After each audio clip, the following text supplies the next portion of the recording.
Hi, today I was going to do a little range report on the custom 10 gauge Savar Zero Boy copy slug. It's an ounce and 7/8. I made up 3 loads and I went over and I tried them. So let's get going with this so this video don't get too long. First thing is I put these True Glow Magnum Gobbler Dots Pro Series sights on my 10 gauge BPS Browning, and as you can see from this, first shot,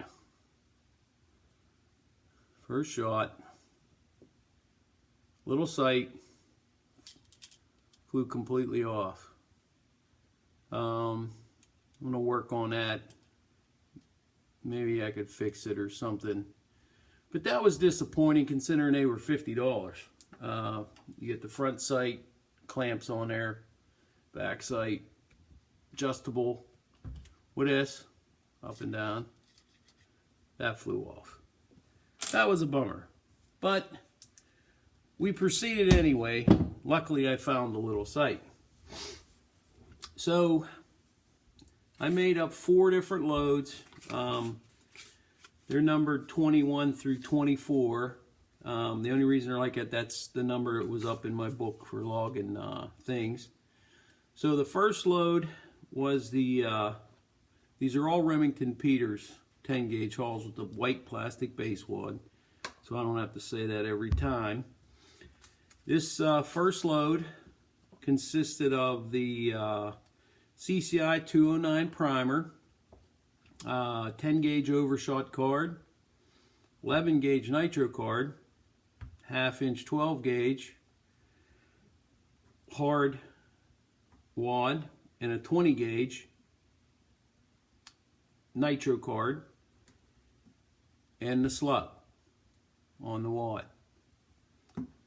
And it had 45 grains of blue dot in it. And after roll crimp, it finished at 3 inches long, and these hulls were trimmed to 3 1/4. So the next 3 loads are all pretty similar. They just have different potters. They consisted of the hull, just the wad section of the Remington SP10 wad in there after the powder, 11 gauge nitro card, the wad, and the slug.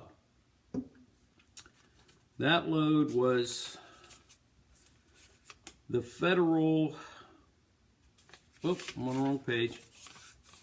This was load number 22.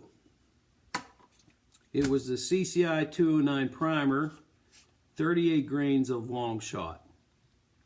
And then the wad, 11 gauge nitro card, the slug, and the wad.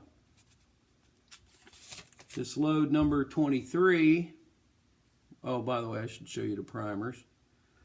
23 consisted of the Federal 209A primer, 37 grains of long shot, the cut-off wad, the 11 gauge nitro card, and the wad slug combination.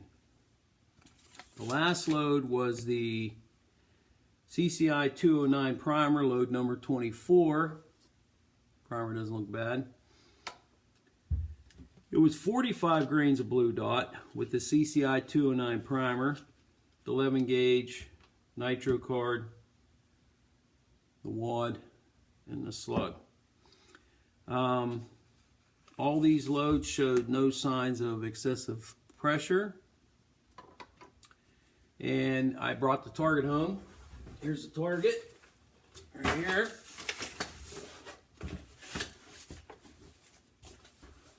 One, two, three, 4 shots. So it doesn't seem to be, the slug doesn't seem very particular about the loading. So I'm kind of happy with that. The only thing with the first load, load 21, I don't think I got the greatest gas seal with this, but I didn't have any 12 gauge or 10 gauge nitro cards. So what I'm going to do is I'm going to eliminate these two items, and I'm going to order the Galandi 10 gauge gas seal, because this here, it'll go, just figure these wads are $19 for 250. The Galandi gas seal, they're only like $9 say for 250. And then these spacers are really, really cheap. So I'm thinking just for economy, you know, I'll use the Galandi gas seal, and I'll go with the fiber wads and stuff like that. I'll add it up to see which one's the cheapest. But shooting characteristics, this one had a really light recoil. Obviously I didn't get the best gas seal, but it still was accurate. That's what's funny about this. The load with the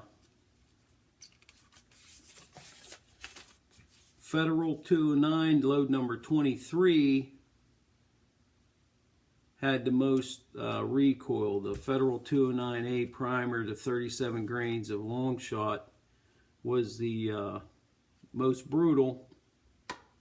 And I'll make a video, we'll load some up, and then we'll go over and shoot them. Thanks for watching the video.